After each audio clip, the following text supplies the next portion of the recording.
Georgia Bulldogs of the SEC are with us. Head coach Mike White's flanked by Silas Demary Jr. and Asa Newell.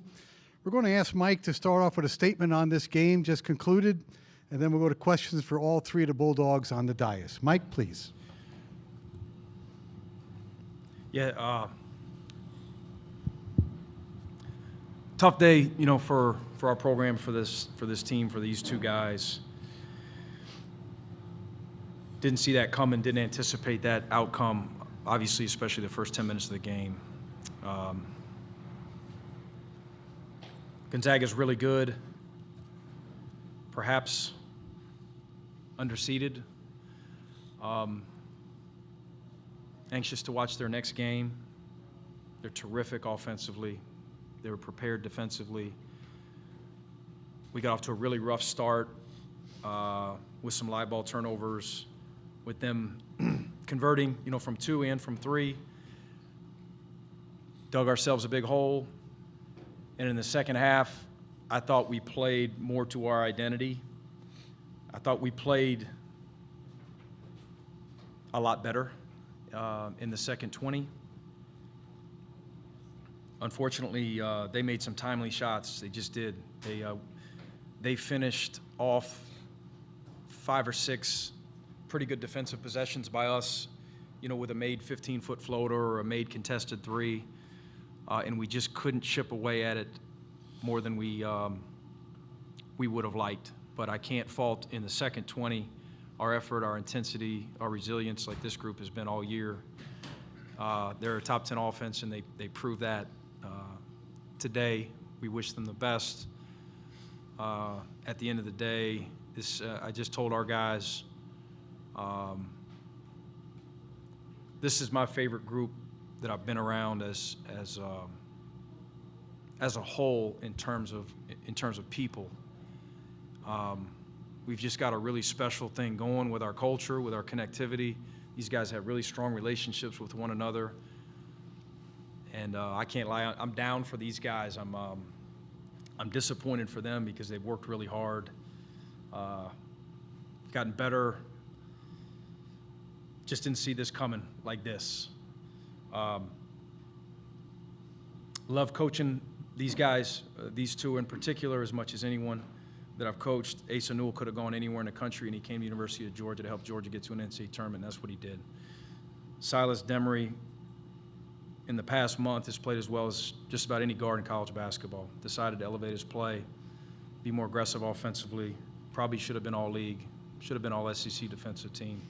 These guys continue to grow throughout the season, get better and better. And I could talk about the rest of the guys on the team as well. I'd love to have that opportunity. I'll do it with you guys when we get back home. But I'm proud of our group. Disappointed that it's over because I love our group. First 2 questions on the left. Go. Yeah, Mike, you talked about the first 10 minutes. Do you think that was a product of nerves, this team never being in this moment before, or Gonzaga's skill, or just maybe a mix of the two? What do you think was the issue in those first 10 minutes of the game? A couple empty possessions early, complemented by their urgency and transition offense, complemented by a couple shots that were pretty well guarded, that go down, and all of a sudden you find yourself down double digits without having scored a point. Those empty offensive possessions early, again, with them making shots and them scoring on the interior, you could just see it with our body language. We were a little bit different than we were mid-second half when, we were trading baskets. But a big part of that, again, in our guys' defense, we have one guy on our roster that's been to an NCAA tournament. And we just played a team that's been to, 9 straight Sweet 16s. And how do you get to 9 straight Sweet 16s? You get to tournaments consistently and you win. And you get winning experience and you have continuity and you get better and you establish a culture and you establish a winning program. And Gonzaga is up there with some of the best programs in the country in terms of their consistency at or near the top of their league, and their consistency with their runs in NCAA tournaments. And that's our aim at the University of Georgia. We took a step this year, and our aim is to continue to take steps.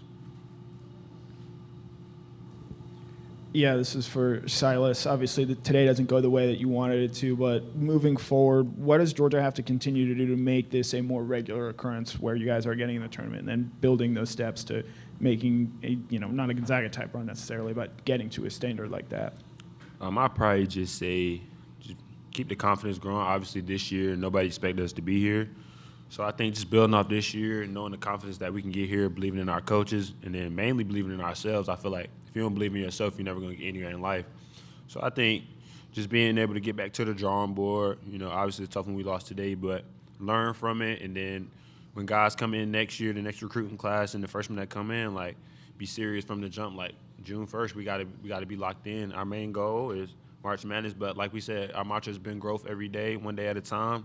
And I think if we can incorporate that next year, not looking ahead, I think that helped us a lot this year. So that'll help us in the near future too. 2 questions are up. Go, please. Asa, what are you going to take away from this season at Georgia? What is probably going to be your one and only? I'll just say, the college experience was amazing. Wearing the G on my chest is something that I'll never take for granted, and I'm just so blessed to, have teammates and a wonderful coach like Coach White helping me through the process, and, I'll just take it all in. To follow up on that, Asa, what was it like having Jaden out there for that last minute? And then 2, what does the decision-making process look like for you going forward? Yeah, the moment with my brother, it was just a beautiful moment. I got to share, some of my last seconds of the team's last seconds, in March Madness together. And it was just a beautiful moment, something that, if a picture comes out, I'll probably put it on my wall in my house. And, the next process is, just talking to my circle and, praying to God. Right-hand side, gentlemen. Mike, I think it was 27-3 when you called the timeout. Did you contemplate, given what you said about the body language, calling something earlier to kind of get you guys refocused? I did. We had a couple stops there where I thought we had some numbers and I guess I just took the I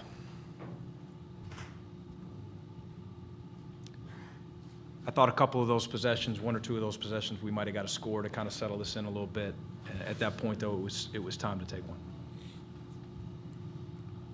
Yeah, Mike, I guess I'm in the hindsight 2020 club here. I mean, obviously you ran into a team that was, shooting lights out. Hindsight being 2020 and looking at it, what would you do different? I mean, it's an unfair question, I know, but just reflecting back on that start to the game. No, it's Mike. It's doing your job, and it's a good question. In our guys' defense, and we talk about this in scouting all the time. If this happens, it's on us, right? And we've got a group that's incredibly bought in, and starting with these 2 guys. We've got to do X, Y, and Z, and these 2 guys are going to try to do X, Y, and Z to the best of their ability every single time. These guys are high-character people and high-character players. We wanted to protect the paint, their efficiency in the paint, their 2-point percentage, their 2-point prowess all year is off the charts. They shoot the 3 well, but they don't shoot it often. And so for 72 hours, our stress to these guys has been, forcing skips and forcing the bigs to pass it, and they made us pay. They did. From 3, those bigs are so skilled, they pass it, their touch is so good with either hand, their ability to draw fouls, and the amount of them, the depth. And when you try to take that away and they complement that with shooting 12 of 20 from 3, they're very difficult to defend. We have time for the 3 questions that are in the queue. Go, please.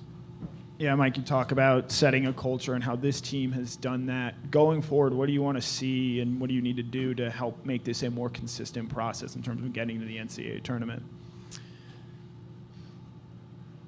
We just got to continue to recruit high-level players and high-level people, protect our culture every day, continue to get better, continue to develop people and develop players offensively and defensively.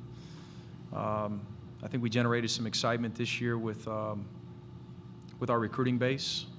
We've got a lot to sell at the University of Georgia. We'll continue to sign guys like these two guys, and we'll build off of this. On the right-hand side. Yeah, you said, Mike, that this team is one of your favorite in terms of the people and just this group. When you have a moment like this, where obviously dreams fall apart and everything like that, just what's your message to the team, and what do you say to them? A lot of the stuff that I've said right now, but it took it a step further personally with our guys behind closed doors in the locker room. I love these guys, and talked about each guy individually and what they mean to this program, and thank them for playing for one another all year, for being, in my opinion, I'm biased, there couldn't have been a more resilient team in college basketball this year. 2 4-game losing streaks happened to the second youngest team in the SEC. A lot of teams would have laid down. And not only did we find a way to win big games down the stretch and get better throughout the year, we had great practices every day. Everyone in our locker room is better than they were in June. They just are. Not because we're doing something special, because it's the type of people they are. Just continue to come to work every day. Just get better and battle. Compete with one another, challenge each other every day. And we're going to continue to do that at Georgia, and good things will happen. Final question. Thank you. Yeah, Mike, kind of looking to the future, again, wouldn't, before too long, you guys will be recruiting the transfer portal, roster retention as well. How valuable do you think this season can be in selling that vision to future players and what you guys want to do for next season? Sure, we did it, right? You'd like to sell a Sweet 16 or a Final Four, and maybe we're able to do that one day, but it starts with selling NCAA Tournament and selling Silas, Demary, and Asa Newell and their teammates. These are the positives that these guys accomplished this year. You can come to Georgia and do something similar. We just went to the NCAA Tournament. We're trying to advance, as opposed to these past few years. We're hoping to get to the tournament. We need your help. These guys got it done. And I hate it for them that it's over. But these two guys next to me accomplished a lot, and they got Georgia to the NCAA Tournament. We got the highest seed that we've gotten in a long, long time. Broke some records, ended some streaks, started some streaks, you name it. I mean, you could put together 10 or 12 bullets on a page that these guys accomplished this year. Our net, our Ken Palm, our offense, our defense. These guys have accomplished a ton, and they should be proud. And they've laid a foundation. Very well said. Thank you, gentlemen. Good luck in your future.